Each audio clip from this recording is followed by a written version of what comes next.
Bueno, esta es la primera clase que vamos a plantear respecto de el informe individual, la aplicación práctica del informe individual que está enmarcado dentro de las funciones de información que tiene el síndico en los concursos.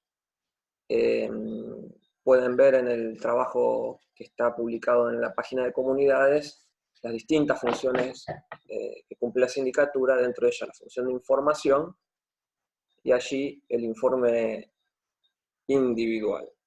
El informe individual está regulado en la ley de concursos y quiebras en el artículo 35 en el caso de concurso preventivo y en el artículo 200 en el caso de quiebras.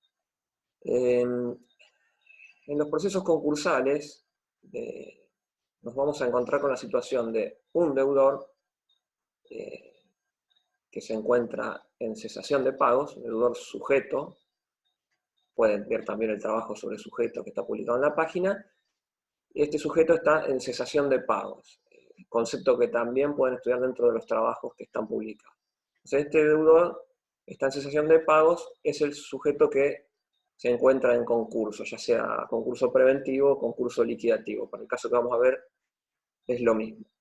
Y por otro lado vamos a tener una pluralidad de acreedores, varios acreedores, intentando ingresar al pasivo del concurso, evidentemente con la intención de poder cobrar. Existen diversas formas de ingreso al pasivo. Acá las resumí en este cuadro. Podemos separar principalmente en verificaciones típicas y verificaciones atípicas. Nosotros nos vamos a centrar en el trabajo que hace el síndico ante la presentación de la verificación típica tempestiva, o sea, es aquella verificación en la que el deudor, en la que los acreedores se presentan dentro del plazo que estableció el juez en el proceso. Por eso es tempestiva, en tiempo.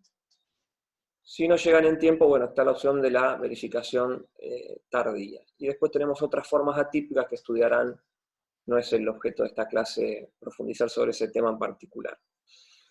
Entonces, decíamos, el acreedor se presenta en la oficina del síndico dentro de los plazos establecidos y dentro del horario de atención que fijó el síndico para atenderlos en su estudio, y se presenta con el que podemos llamar escrito de verificación de créditos o solicitud de verificación, donde además de algunos datos personales y de identificación, principalmente vamos a focalizar con estos tres conceptos que tiene que incluir este escrito o solicitud de verificación, que es el monto que reclama, la causa del crédito y el privilegio que reclama en caso de corresponder.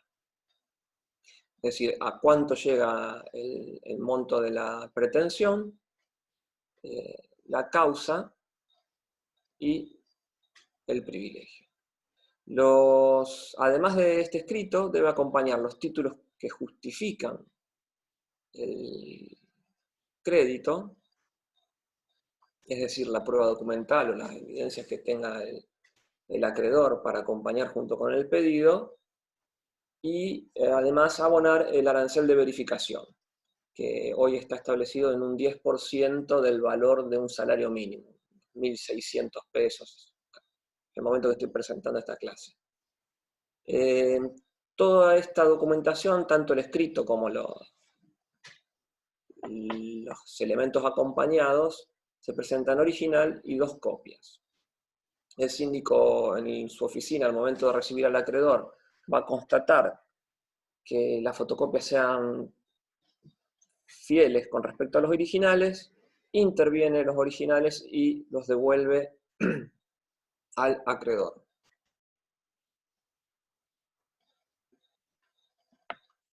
Quedándose entonces el síndico con 2 fotocopias de la documentación que él vio y da fe que vio en original.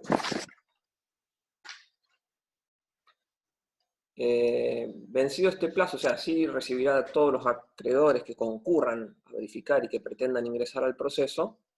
Vencido el plazo este que estábamos hablando para presentarse en forma tempestiva, se inicia un plazo o periodo de observación por 10 días que también ocurre en forma, o sea, fuera de los estrados del juzgado y en la oficina del síndico. El síndico allí debe tener la oficina abierta para recibir a aquellos que tengan la intención de observar. O sea, tenemos 10 días como periodo de observación de los créditos, donde puede concurrir cualquier acreedor que se presentó a verificar. Se pone en funcionamiento aquí el control multidireccional que existe en los concursos, y se puede presentar el deudor también para observar los créditos en el sentido de impugnar aquello que crean corresponda. Una vez vencido este plazo de observación de los créditos, el síndico tiene 20 días hábiles, es lo que establece la ley, para presentar el informe individual.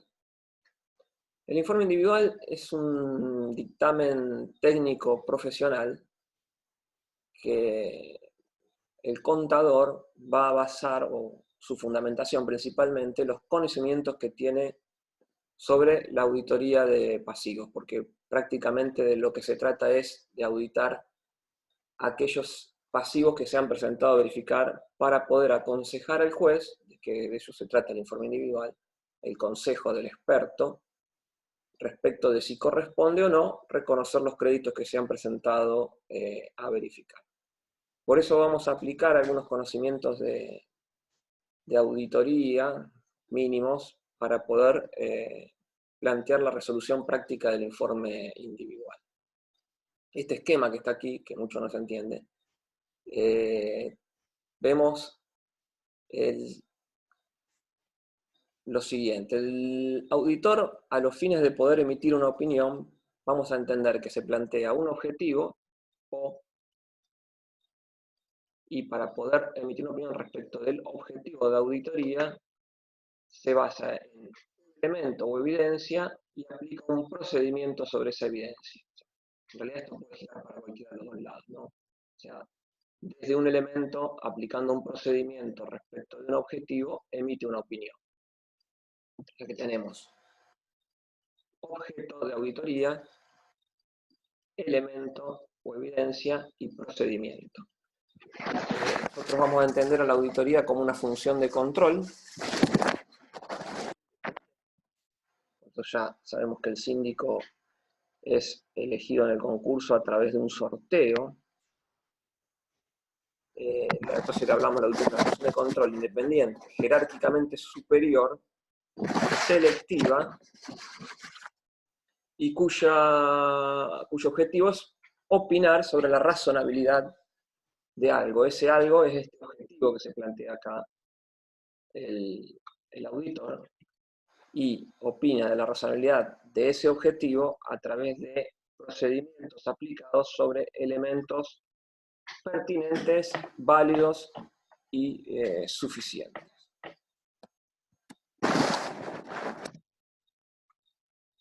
¿Cuáles son los objetivos que se plantea el auditor? Bueno, yo puse aquí en este cuadro a la derecha los objetivos particulares de auditoría, los típicos de la auditoría de estados contables que plantea la resolución técnica número 37, que son existencia, titularidad, integridad, evaluación y exposición.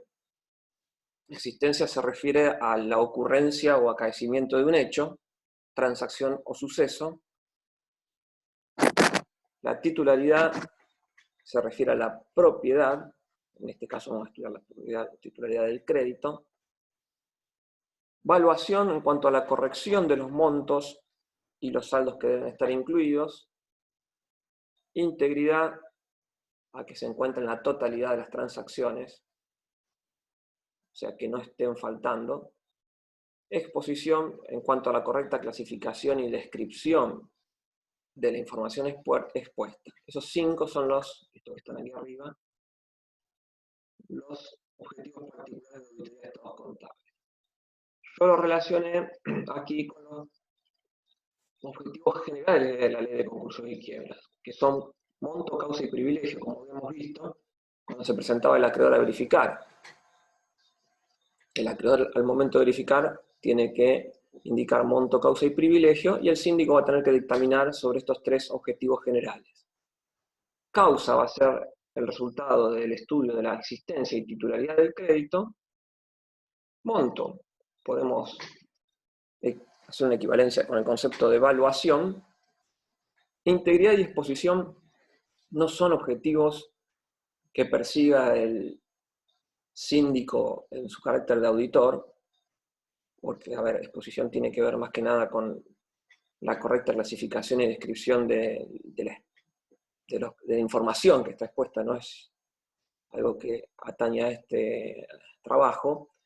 Y la integridad tampoco, porque, por ejemplo, aquel acreedor que no se presenta a verificar no va a ser tenido en cuenta para la estimación del pasivo del deudor. O sea que fíjense hasta qué punto no es un tema la integridad, el objetivo de integridad.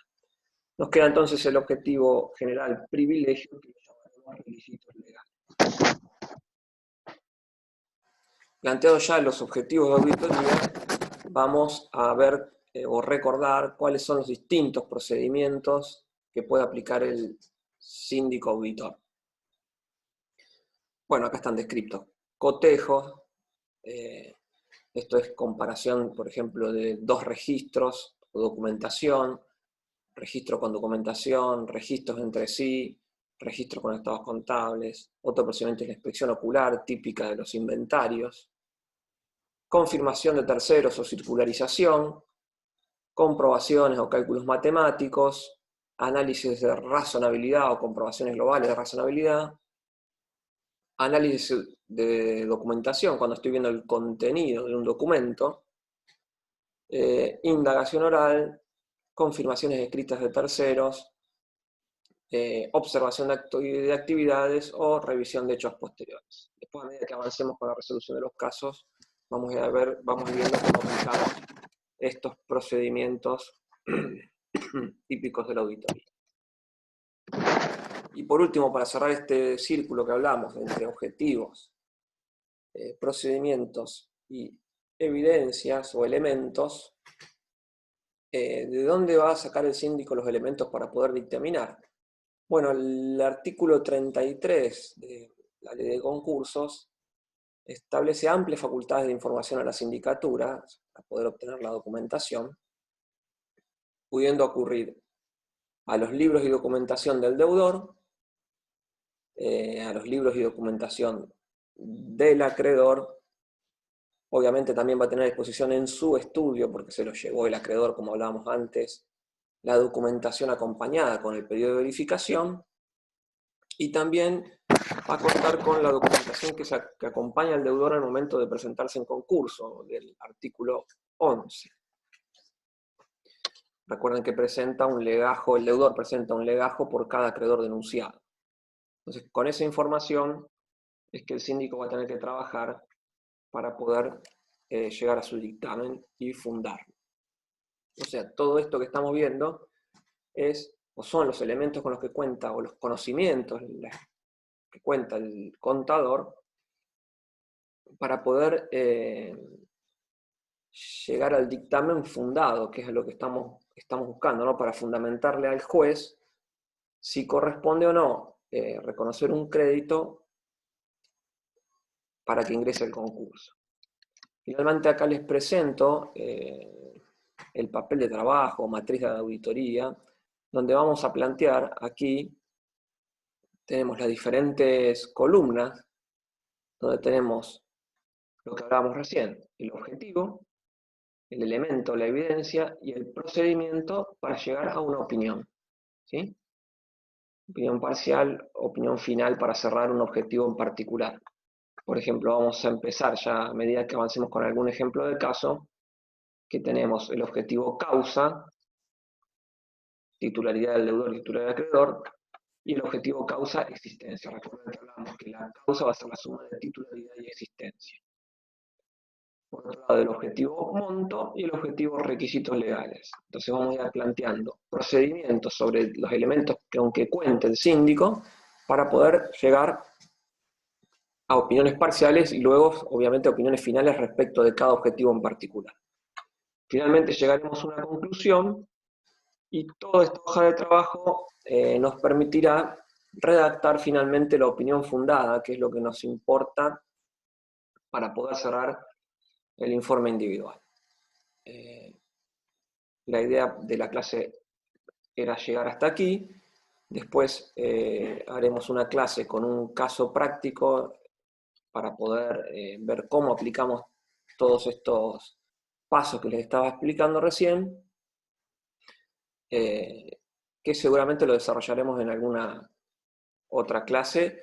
Y también nos quedaría, por último, para cerrar el informe individual, trabajar sobre la redacción y el contenido del informe. Bueno, por hoy, gracias.